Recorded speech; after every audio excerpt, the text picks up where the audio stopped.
안녕하세요. 사랑하는 에덴의 교회 여러분, 참으로 반갑습니다. 오늘 열왕기상 13장 14장을 같이 읽으려고 합니다. 드디어 이제 원래의 그 기도 수첩에서 있는 그 순서를 이제 따라가려고 합니다. 처음으로 이제 막 쫓아가는 건데요. 그래서 간단하게 요약을 좀 하려고 합니다. 이제부터 본격적으로 이제 다윗과 솔로몬 이후에 있는 그 나누어진 북이스라엘, 남유다 나라의 두 나라 간의 왕들이 어떻게 하냐에 따라서 하나님께서 그 나라를 움직이게 하십니다. 그 언약의 대표자, 언약을 가진 사람, 언약으로 현장을 다스린 사람이 어떻게 언약을 따라가는 그 언약 예정 따라서 나라가 바뀌고 움직여집니다. 그것에 대한 부분을 우리가 보려고 합니다. 여러분께서 바로 그런 사람이시지 않습니까? 언약 가지고 지금 현장에 있는 언약의 대표자, 왕 같은 제사장, 거룩한 나라에 그의 소유된 백성이십니다. 그래서 우리 오늘부터 시작하는 이 하나님께서 진짜 언약 가진 대표의 그 결정을 여러분에게 정말 주시고 축복하기 원하시고, 그리고 한편으로 경고하기 원하시는 것을 우리가 한번 봤으면 합니다. 그리고 특별히 13장은 저 같은 주의 종들에 대한 아주 큰 경고도 많이 담겨져 있습니다. 그래서 제가 진짜 겸손하게 진짜 말씀을 따라가는, 하나님의 언약을 좀 따라가는 부분도 같이 보는, 그리고 여러분 기도해 주시는 그런 것이 됐으면 합니다. 다시 33절부터 34절이 있는데요. 그거는 사실은 바로 14장과 같이 연결해서 읽을까 싶습니다. 그래서 13장 1절부터 32절 말씀까지 같이 한번 읽어보도록 하겠습니다. 보라, 그때 하나님의 사람이 여호와의 말씀으로 말미암아 유다에서부터 베델에 이르니 마침 여로보암이 제단 곁에 서서 분향하는지라.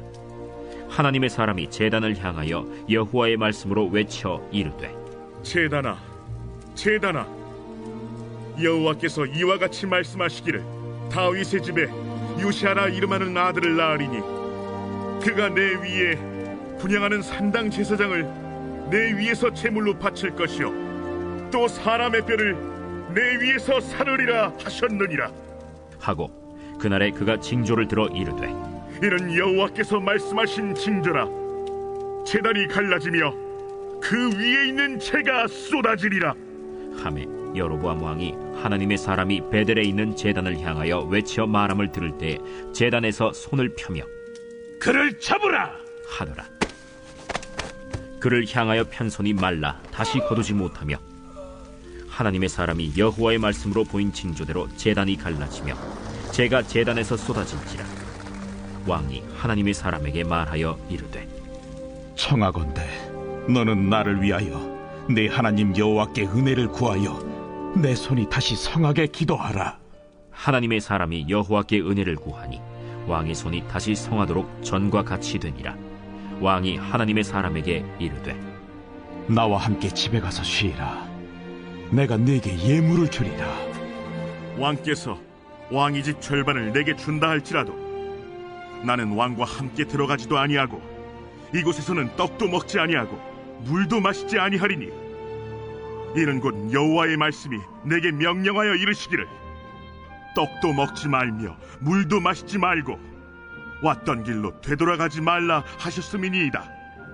이에 다른 길로 가고 자기가 베델에 오던 길로 되돌아가지도 아니하니라. 베델에 한 늙은 선지자가 살더니 그의 아들들이 와서 이날에 하나님의 사람이 베델에서 행한 모든 일을 그에게 말하고 또 그가 왕에게 드린 말씀도 그들이 그들의 아버지에게 말한지라. 그들의 아버지가 그들에게 이르되, 그가 어느 길로 갔더냐? 그의 아들들이 유다에서부터 온 하나님의 사람의 간 길을 보았습니다. 그가 그의 아들들에게 이르되, 나를 위하여 나귀의 안장을 지우라. 그들이 나귀의 안장을 지우니 그가 타고 하나님의 사람을 뒤따라가서 상수리 나무 아래에 앉은 것을 보고 이르되, 그대가 유다에서 온 하나님의 사람이냐? 그러하다. 나와 함께 집으로 가서 떡을 먹으라. 나는 그대와 함께 돌아가지도 못하겠고 그대와 함께 들어가지도 못하겠으며 내가 이곳에서 그대와 함께 떡도 먹지 아니하고 물도 마시지 아니하리니 이는 여호와의 말씀이 내게 이르시기를 내가 거기서 떡도 먹지 말고 물도 마시지 말며 또 내가 오던 길로 되돌아가지도 말라 하셨음이로다. 나도 그대와 같은 선지자라. 천사가 여호와의 말씀으로 내게 이르기를 그를 네 집으로 데리고 돌아가서 그에게 떡을 먹이고 물을 마시게 하라 하였느니라. 이는 그 사람을 속임이라. 이에 그 사람이 그와 함께 돌아가서 그의 집에서 떡을 먹으며 물을 마시니라. 그들이 상 앞에 앉아 있을 때 여호와의 말씀이 그 사람을 데려온 선지자에게 임하니 그가 유다에서부터 온 하나님의 사람을 향하여 외쳐 이르되 여호와의 말씀에 내가 여호와의 말씀을 어기며 내 하나님 여호와께서 내게 내리신 명령을 지키지 아니하고 돌아와서 여호와가 너더러 떡도 먹지 말고 물도 마시지 말라 하신 곳에서 떡을 먹고 물을 마셨으니 내 시체가 내 조상들의 묘실에 들어가지 못하리라 하셨느니라. 그리고 자기가 데리고 온 선지자가 떡을 먹고 물을 마신 후에 그를 위하여 나귀의 안장을 지으니라.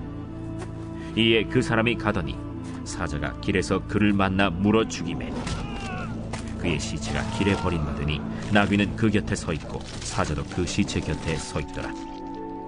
지나가는 사람들이 길에 버린 시체와 그 시체 곁에 선 사자를 보고 그 늙은 선지자가 사는 성읍에 가서 말한지라. 그 사람을 길에서 데리고 돌아간 선지자가 듣고 말하되 이는 여호와의 말씀을 어긴 하나님의 사람이로다. 여호와께서 그에게 하신 말씀과 같이 여호와께서 그를 사자에게 넘기심에 사자가 그를 찢어 죽였도다. 이에 그의 아들들에게 말하여 이르되 나를 위하여 나귀의 안장을 지우라.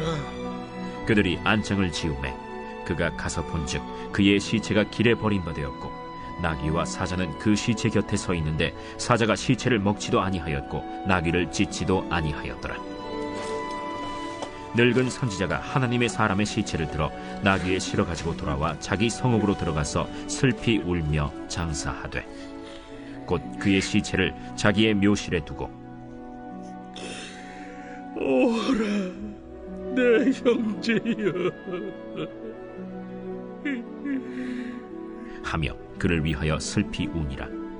그 사람을 장사한 후에 그가 그 아들들에게 말하여 이르되 내가 죽거든 하나님의 사람을 장사한 묘실에 나를 장사하되 내 뼈를 그의 뼈 곁에 두라.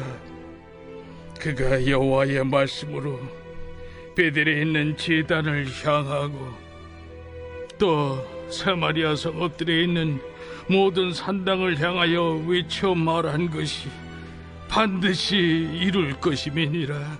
13장 1절에 보면 보라라고 되어 있지요. 그 보라라는 것이 잠깐 아니면 그런데 뭐 이런 중요한 의미가 있습니다. 그때에 라고 하죠. 지금 그 백성들이 분향할 때 처음으로 지금 여로보암이 처음으로 베델에서 그 단을 산당을 짓고 분향할 때입니다. 처음으로 시작할 때입니다. 마치 성전을 솔로몬이 짓고 하나님 앞에서 성전을 봉헌할 때처럼 분향할 때 그때입니다. 그때 하나님의 사람이 아무래도 선지자겠죠. 여호와의 말씀으로 그 유다부터 시작해서 베델까지 옵니다. 그 여로보암이 제단에서 분향할 때 하나님께서 여호와의 말씀으로 외쳐서 말합니다. 아시죠? 제단아 제단아. 그 여로보암은 하지 않고요. 제단아 제단아 합니다. 왜냐하면 그 우상 숭배에 대한 경고입니다. 여로보암에 대한 경고는 벌써 하나님께서 하셨거든요. 이제는 여로보암 통해서 생긴 그 우상 숭배의 현장, 제일 처음에는 그 다스리는 자, 왕, 두 번째는 나라에 대한 경고를 지금 하고 있습니다. 그 나라가 그 다윗의 집에 요시야라는 이름이 아들을 낳을 것이다. 앞으로 요시야 왕이 나오겠지요. 한참 후에 나옵니다. 그때 모든 산당 그 제하는 것을 완전히 다 그 없애버립니다. 제사장들 그리고 제사장들을 완전히 그 제사장들까지도 완전히 다 이제 다 죽이게 되지요. 이제 그 이야기를 합니다. 그리고 제단이 갈라지며 그 위에는 재가 쏟아지리라. 앞으로 이제 곧 있으면 생길 일인데요. 그까지 징조를 곧 이제 보여주겠다라고 이야기합니다. 그때 여로보암이 이제 못하도록 완전히 딱 막으려 할 때 그때 제단이 갈라지며 제단이 쏟아집니다. 사인이 딱 생기죠. 그래서 그 왕이 하나님 사람에게 나를 위해서 일부러 진짜 기도를 해달라. 그래서 이 나라가 잘 될 수 있도록 기도를 해달라. 그리고 하나님께서 정말 구체적으로 다 잘 될 수 있도록 좀 해달라라고 또 이야기를 합니다. 예물도 막 주려고 합니다. 그런데 하나님 사람이 그 예물도 안 받겠다. 왜냐하면 하나님께 주시는 참다운 계획이기 때문에 그 말씀 반드시 성취될 것이기 때문에 라고 이야기를 합니다. 정말 참으로 그 하나님 사람 입장에서는 곤란한 일들 많을 겁니다. 어떻게 사람들의 눈을 피해서 그거 상관없이 진짜 이런 말을 할 수 있을까? 그 정도가 아닙니다. 나는 왕과 함께 들어가지도 않게 왕께서 왕의 집 절반을 내게 준다 할지라도 8절에 보면요. 나는 왕과 함께 들어가지도 않고 이곳에는 떡도 먹지 않고 물도 마시지 아니하리니 어떻게 그 일을 진짜 할 수 있을까? 참으로 하나님 사람이라면은 정말 이것을 뛰어넘는 진정한 하나님 손에 잡히는 일들이 꼭 필요하겠지요. 왜냐? 여호와께서 말씀하시기를 떡도 먹지 말고 물도 마시지 말고 왔던 길로 되돌아가지 말라라고 하셨기 때문입니다. 왔던 길로 되돌아가면요. 그때 돌아갔던 사람들 통해 가지고 뭔가 자격을 둔다든가 아니면 돌이킬 수 있는 다른 방법을 쓸까 싶어서 그래서 그렇게 이야기를 하지요. 그런데 이후에 한 가지 일이 발생합니다. 11절에 아시다시피 베델에 옛날부터 있던 선지자가 있었습니다. 늙은 선지자가 있었는데요. 이 선지자는 사실은 왕이 이 산당을 짓고 만드는 것에 대해서 썩 좋아하지는 않았던 것 같습니다. 하지만 그럼에도 불구하고 더더욱 괴로웠던 것이 뭐냐면 베델에서 있는 모든 산당이나 이런 것을 통해서 그 하나님께서 베델을 완전히 그냥 죄로 만들 것 같은 완전히 그 종교의 모든 분위기가 다 무너질 것에 대한 그 두려움이 있었던 것 같습니다. 어떻게 보면 모든 목사님들이나 모든 교회의 두려움이죠. 어떤 종교나 믿음이나 이런 것들이 복음이 아닌 것 같은데 복음이 아니라도 그런저런 그래도 돼갔는데 앞으로 회복될 기미도 있을 것 같은데 그런데 하나님께서 멸할 것에 대한 이야기를 하고 그리고 앞으로 그렇게 할 것이라고 이야기하니까 분명히 하나님 사람이 축복하면 돌이킬 수 있다면 돌이키고 싶은 생각이 들겠지요. 그 부분이 있으니까 무엇인가 이 부분을 좀 해결하고 싶어 했던 것 같습니다. 그래서 그 사람이 그 선지자가 자기 아들로 통해 가지고 유다에서 온 하나님 사람을 구체적으로 만나러 갑니다. 그래서 따라가서 14절에 보면 상수리 나무에 앉은 그 사람을 찾아서 이야기합니다. 좀 나와 함께 좀 쉬어서 떡도 먹고 밥도 먹고 좀 쉬어라 하니까 나는 못하겠습니다 했을 때 나도 너와 같은 사람이니라. 그래서 여호와께서 내가 나와 그와 같은 선지자니라. 18절에 그렇게 말이죠. 그리고 여호와께서 너를 데려와서 떡을 먹이라고 하셨다라고 이야기를 합니다. 하나님의 말씀을 빙자해서 그래서 잘못된 돌이키는 방법으로 무엇인가 다시 한번 교회를 다시 그곳에 있는 종교를 유지하려고 잘못된 여호와의 복음을 유지하려고 합니다. 이 사람이 그것을 모르고 그와 함께 돌아갑니다. 저는 이 부분 보면서 저는 개인적으로 내가 만약에 그 하나님께서 말씀하신 거였다면 나는 어떻게 구분할 수 있을까? 이 사람이 구분을 못했습니다. 저도 구분할 수 있을까? 정말 구분할 수 있도록 하나님께 지혜 달라고 정말 기도하겠다라는 생각이 정말 많이 들었습니다. 그때 상 앞에 앉았을 때 여호와의 말씀이 다시 한번 이 하나님 사람에게 임하죠. 그래서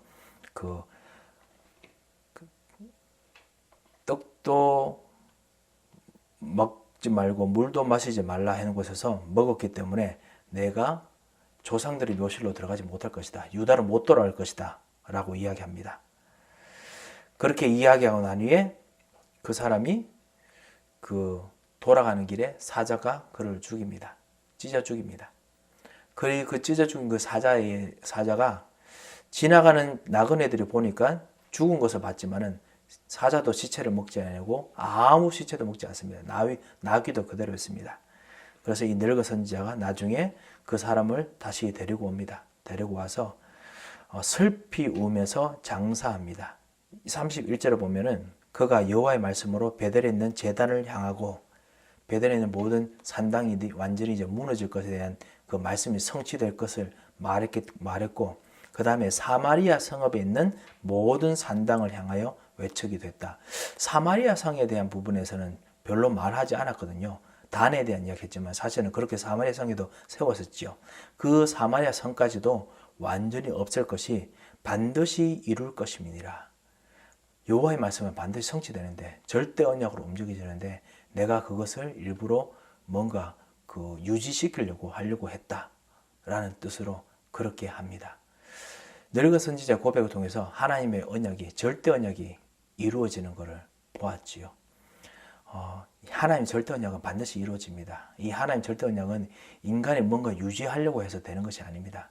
하나님께서 하시고자 하는 언약은 축복이든지, 때로는 하나님 언약을 떠난 사람들에게는 그 축복이 떠나든지 상관없이 반드시 움직여집니다.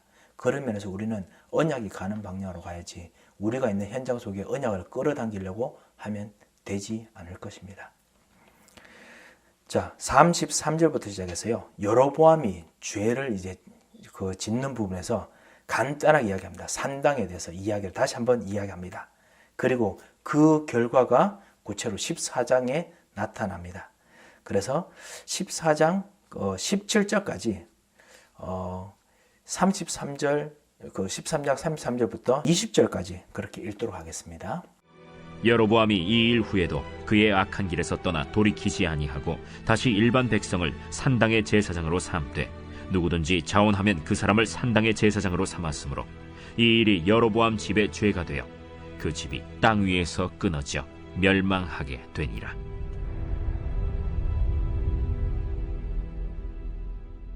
제 14장.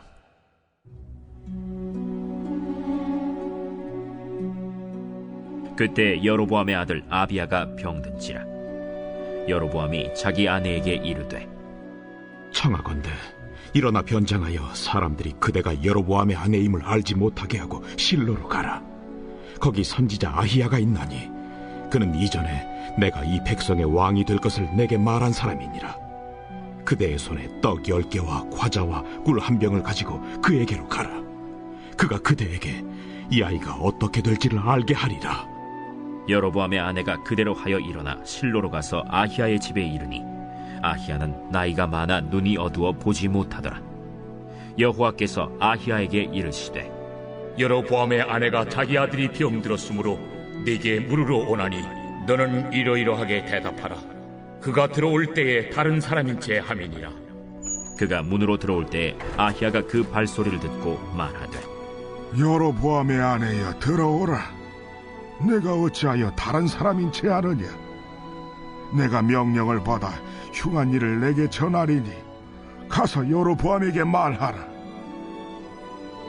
이스라엘의 하나님 여호와의 말씀이 내가 너를 백성 중에서 들어 내 백성 이스라엘의 주권자가 되게 하고 나라를 다윗의 집에서 찢어내어 내게 주었거늘 너는 내 종 다윗이 내 명령을 지켜 전심으로 나를 따르며 나 보기에 정직한 일만 행하였음과 같지 아니하고 내 이전 사람들보다도 더 악을 행하고 가서 너를 위하여 다른 신을 만들며 우상을 부어 만들어 나를 노엽게 하고 나를 내 등 뒤에 버렸도다.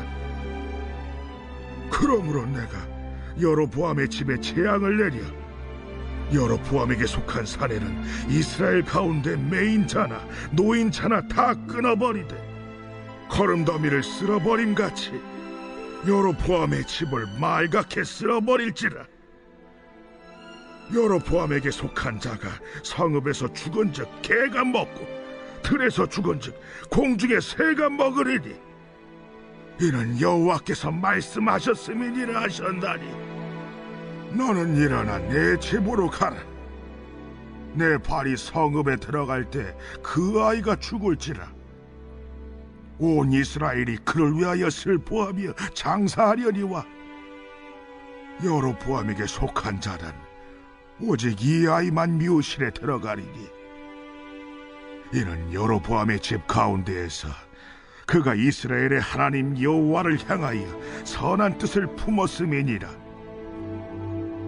여호와께서 이스라엘 위에 한 왕을 일으키신즉 그가 그날에 여로보암의 집을 끊어버리리라.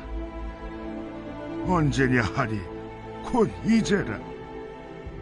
여호와께서 이스라엘을 쳐서 물에서 흔들리는 갈대같이 되게 하시고 이스라엘을 그의 조상들에게 주신 이 좋은 땅에서 뽑아 그들을 강 너머로 흩으시리니 그들이 아세라상을 만들어 여호와를 진노하게 하였음이니라. 여호와께서 여로보암의 죄로 말미암아 이스라엘을 버리시리니 이는 그도 범죄하고 이스라엘로 범죄하게 하였음이니라. 여로보암의 아내가 일어나 디르사로 들어가서 집 문지방에 이를 때 그 아이가 죽은지라. 온 이스라엘이 그를 장사하고 그를 위하여 슬퍼하니 여호와께서 그의 종 선지자 아히야를 통하여 하신 말씀과 같이 되었더라. 여로보암의 그 남은 행적 곧 그가 어떻게 싸웠는지와 어떻게 다스렸는지는 이스라엘 왕 역대 지략에 기록되니라. 여로보암이 왕이 된 지 22년이라. 그가 그의 조상들과 함께 잠에 그의 아들 나답이 대신하여 왕이 되니라. 자, 여로보암이 이 일 후에도 그의 악한 길에서 떠나 돌이키지 아니하고, 참 여기서 길에서 떠난단 말을 일부러 하지요. 사실은 이 썼던 열왕기상 그 기자가 은근히 이렇게 그 언어를 통한 강조를 지금 하는 겁니다. 선지자는 하나님의 말씀인데 하나님 말씀대로 했는 거를 듣지 않고 자기 길을 돌이킵니다. 길을 돌이킵니다. 그게 이제 돌이킨다는 뜻이 슈브인데요. 회개한 뜻도 있는데 길을 돌이킨 것도 있거든요. 그런데 여로보암은 하나님께서 하지 말라고 했는데도 그 길을 돌이키지 않습니다. 그 길을 계속 갑니다. 왜 다 거꾸로 하는지 모르겠다. 이런 의미로 지금 말한 것입니다. 반면에 1만 백성을 산당 제사장까지 삼아가지고 누구든지 자원하면 산당의 제사장으로 삼들었습니다. 하나님께서 세운 그런 하나님의 사람이 아닌 인간이 만든 종교의 사람들을 계속 일으킵니다. 엄청나게 잘 됐겠죠. 사람들이 와 진짜 이제 우리가 진짜 하나님 앞으로 갈 수 있다. 뭐 이렇게 하겠죠. 하나님께서 주신 길이 아닙니다. 이 일이 여로보암의 집에 죄가 되어 원죄하고 똑같은 죄가 됩니다. 하나님 주신 언약을 폐기하는 죄가 됩니다. 참 왕으로서 언약의 대표로서 하나님과의 언약을 끊는 죄가 됩니다. 그래서 그 집이 땅에 끊어져 멸망하게 되니라. 그것을 이제 14장 1절부터 이제 설명하게 됩니다. 여로보암의 아들 아비야가 이제 병이 들지요. 그때 여로보암이 이거는 하나님 떠난 문제니까 해결해야겠다. 그 해결이 하나님께서 주신 길이 아니고요. 자기가 해결하려고 합니다. 언약의 대표니까 해결해야 되지 않습니까? 근데 자기가 스스로 해결하려고 합니다. 하나님 주신 길이 아니고 희생제사가 아니고 자기가 준 길로 자기가 뭔가 만들려고 합니다. 그래서 선지자 아히야, 예전에 자기로 하여금 왕이 될 것을 예언했던 선지자를 찾아갑니다. 그 선지자에 찾아가서 구체적으로 아내에게 어떻게 하면 좋겠냐. 그런데 변정을 해서 구체적으로 좀 아닌 척하고 물어라 합니다. 그런데 6절에 보면 여로보암의 아내가 갔을 때 아야가 그 발소리만 듣고 여로보암의 아내여 들어라. 내가 어찌하여 다른 사람인 척 하느냐. 이렇게 이야기합니다. 그러면서 내가 명령을 받아 하나님께로 명령받았죠. 흉한 일을 전하리니 그래서 여호와의 말씀에 대해서 들으라 라고 합니다.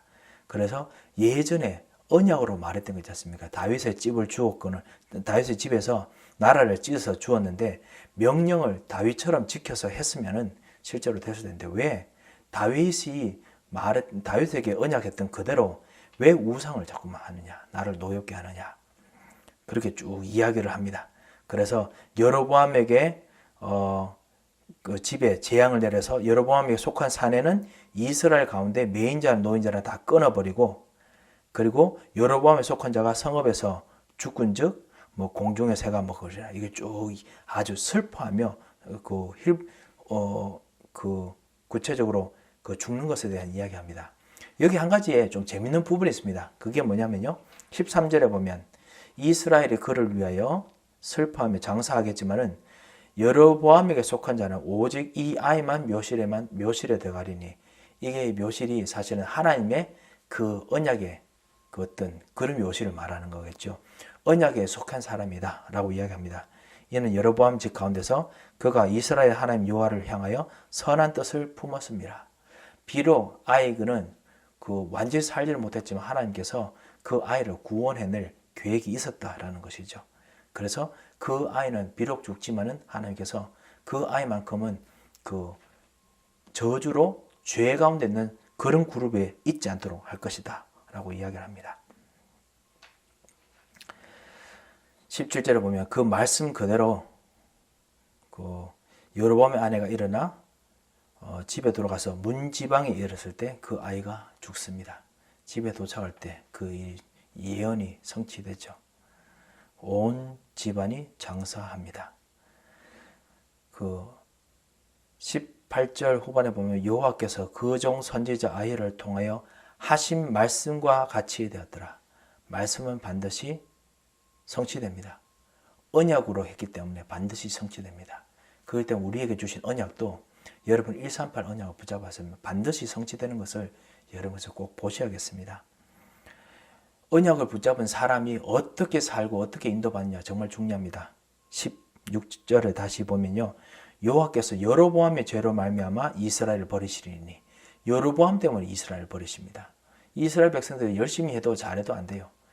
그 언약을 떠나는 모든 집안이기 때문에 버리신다고 했습니다. 이는 그도 범죄하고 이스라엘로 범죄하게 하였습니다. 본인뿐만 아니라 모든 그 나라 그 속한 자들이 범죄하게 만들기 때문이다 라고 합니다.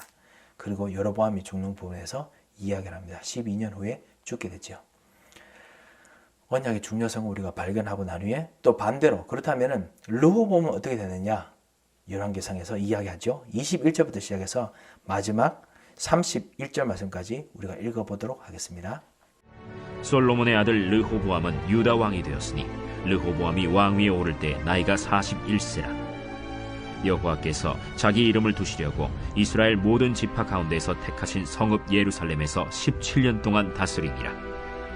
그의 어머니의 이름은 나아마요 암몬 사람이더라. 유다가 여호와 보시기에 악을 행하되 그의 조상들이 행한 모든 일보다 뛰어나게 하여 그 범한 죄로 여호와를 노엽게 하였으니, 이는 그들도 산 위에와 모든 푸른 나무 아래에 산당과 우상과 아세라 상을 세웠습니다. 그 땅에 또 남색하는 자가 있었고 여호와께서 이스라엘 자손 앞에서 쫓아내신 국민의 모든 가증한 일을 무리가 본받아 행하였더라. 르호보암 왕 제5년에 애굽의 왕 시삭이 올라와서 예루살렘을 치고 여호와의 성전의 보물과 왕궁의 보물을 모두 빼앗고 또 솔로몬이 만든 금방패를 다 빼앗은지라. 르호보암 왕이 그 대신 노스로 방패를 만들어 왕궁 문을 지키는 시위대 대장의 손에 맡기매 왕이 여호와의 성전에 들어갈 때마다 시위하는 자가 그 방패를 들고 갔다가 시위소로 도로 가져갔더라. 르호보암의 남은 사적과 그가 행한 모든 일은 유다 왕 역대 지략에 기록되지 아니하였느냐. 르호보암과 여로보암 사이에 항상 전쟁이 있으니라. 르호보암이 그의 조상들과 함께 자니 그의 조상들과 함께 다윗성에 장사되니라. 그의 어머니의 이름은 나아마요 암몬 사람이더라. 그의 아들 아비암이 대신하여 왕이 되니라. 자, 르호보암에 대한 이야기가 21절부터 이제 간단히 정리가 나옵니다. 왕이 오를 때 나이가 41세였는데 그때 그 나라는 어떤 나라였느냐? 첫 번째 나라 이야기 나오고요. 이제 언약 이야기를 하려고 하는 겁니다. 두 번째가 여호와께서 자기 이름을 두시려고 이 모든 이스라엘 지파 가운데 택하신 성읍 예루살렘에서 17년 동안 다스리니라. 하나님 나라에 대한 이야기를 합니다. 비록 정말 그 르호보암이 잘못했지만 하나님께서 자기 이름을 걸은 하나님 나라입니다. 비록 진짜 죄 많은 그런 사람이지만요. 그리고 그런데 그의 어머니 이름은 나암하고 암몬 사람이더라. 우상 숭배하는 그 사람의 어머니 영향력을 받았다라고 이야기를 합니다. 그래서 실제로 그 일들을 언약을 따라가는 일을 하지 않았다라는 이야기를 하는 거지요. 유다가 여호와 보시기에 악을 행하되, 하나님 나라 안에 있는데도 보고 악을 행합니다. 그래서 조상들이 행한 모든 일보다 더더욱 더 심하게 했다, 뛰어나다는 것이 좋은 것이 아니고요, 더 심하게 악을 행했다는 것이죠. 그리고 그 범한 죄로 여호와를 크게 노엽게 했다라고 했습니다. 하나님께서 노엽게 하면요, 특별히 이 죄를 하게 되면 하나님께서 쫓아내십니다. 어떻게 쫓아내느냐? 이 가나안 백성들하고 똑같이 쫓아내십니다. 23절에 보면 산 위에 나무 아래에 산당이 있었는데요, 산당도 세우고 우상도 세우고 그리고 아세라상도 세웁니다. 그 우상이라는 것이 기둥들인데요, 마체보트라고 부르는 건데요, 이게 그냥 똑바로 서 있는 여러 가지 돌 기둥들이라고 합니다. 그런 것들 세워가지고 실제로 거기다가 제사도 하고 심지어는 아이들까지 제사를 했다 하거든요. 그렇게 했기 때문에 우상 숭배를 했기 때문에 그렇다. 아무도 그 영향력이 아버지의 언약을 따라가지 않았다라는 이야기를 하는 것이죠. 어머니의 언약을 따라갔다는 거지요. 언약이 아니지요. 어머니 종교를 따라갔다는 거지요. 그리고 그 정도가 아니고 그것 때문에 잘못된 문화가 만들어집니다. 잘못된 증거자가 나옵니다. 그 땅에 남색하는 자가 있었고, 이게 호모섹슈얼리티를 이야기하는 것이 아니고 남창을 이야기하는 것입니다. 그래서 그때 그 풍요를 상징하는 것이 사실은 다산, 풍요 상징하는 것이 사실 여신들, 그 여자 무당들하고 같이 그 몸을 썩게, 그 우상신전에서 몸을 썩게 해가지고 아이를 놓는 거, 그것이 풍요라고 생각을 했거든요. 그것처럼 여자들도 그렇게 하도록 해가지고, 그래서 풍요가 되게 하는 것처럼 그렇게 만들었다는 겁니다. 완전히 문화까지 완전히 잘못된 쪽으로 흘러갔지요. 그래서 여호와께서 이스라엘 자손 앞에 쫓아내신 국민의 모든 가증한 일을 본받아, 가나안 족속이죠. 가나안 족속을 완전히 따라가서 본받아 행했다. 그럼 어떻게 하시죠? 하나님께서 이스라엘 백성도 가나안 족속들과 똑같이 쫓아내십니다. 그 쫓아내는 이야기가 바로 25절에 나오지요. 쫓아내기 위해서 처음 시작한 것이 뭐냐? 로보암 제5년에 애굽의 왕 시삭이 올라와서 예루살렘을 쳤다가 여호와의 성전 보물, 왕궁의 보물, 그 건물을 만들었던 거, 만든 금방패 다 빼앗아 갑니다. 로보암이 그래가지고 어쩔 수 없이 노수로 다 만들었다라고 했는데요, 얼마나 부끄럽겠습니까? 그래서 시드로도 가져가고 그렇게 했는데요. 이 시삭, 고고학자들은 고고 이집트의 22왕조인 그 쇠송크지요. BC 945년에서 924년에 있었던 사람인데요. 이 사람이 북이스라엘 군대에 싸우려고 유다 지역을 지나가는 것으로 역사책에 기록되어 있다고 합니다. 그리고 그때 예루살렘을 공격하지 않고 예루살렘을 한번 때리려고 했지만은 그 로보암 왕이 모든 금을 다 끌고 준 것으로 그렇게 나와 있다고 합니다. 그것에 대한 기록이 이집트 룩소스 근처에 있는 카르나크라는 아몬 신전에 그렇게 다 기록되어 있다고 합니다. 역사적으로 기록된 사실이라고 하거든요. 이렇게 정말 부끄러운, 정말 뺏기는 일들이 하나둘씩 시작됩니다. 그리고 나중에 이들도 쫓겨나지요. 나중에 바벨론의 포로가 다 되어버립니다. 30절에 보면 르호보암과 여로보암 사이에 항상 전쟁이 있으니라. 그리고 그것 때문에 항상 평화, 안식이 없습니다. 하나님 주신 하나님 나라에 증인이 없습니다. 이제 모든 것이 다 무너지고 싸우는 것밖에 없습니다. 이것이 왕이 잘못했던, 언약 가진 자의 잘못했던 그 문제에서 시작됩니다. 여러분, 언약 가진 사람으로서, 138의 언약 가진 사람으로서 어떻게 지내십니까? 예수는 그리스도라는 언약이 우리에게 정말 진정한 어떤 의미를 가지고 있고, 하나님 나라는 의미가 어떻게 가지고 있고, 진정한 하나님께서 다스리시는 성령 충만함이 어떻게 우리들에게 가져지고 있습니까? 진짜 언약을 가진 사람의 책임을 가지고 응답을 누리고 제대로 된 언약을 남기는 그런 정말 언약의 사람이 되시기를 정말 주님 이름으로 축원드립니다. 한번 기도하겠습니다. 살아계신 하나님 아버지 은혜를 감사합니다. 정말 언약 가진 사람의 진정한 중요성을 발견하시는 시간을 주시면 감사합니다. 정말 언약 가진 사람의 중요성을 깨닫고 발견하고 회복하는 눈을 열어주셔서 하나님께서 정말 이 언약을 제대로 남기고 제대로 남긴 언약들이 후대들에게 전달되도록 주의 성령께서 축복하고 역사하여 주셔서 살아계신 주 예수 그리스도의 이름으로 기도합니다. 아멘.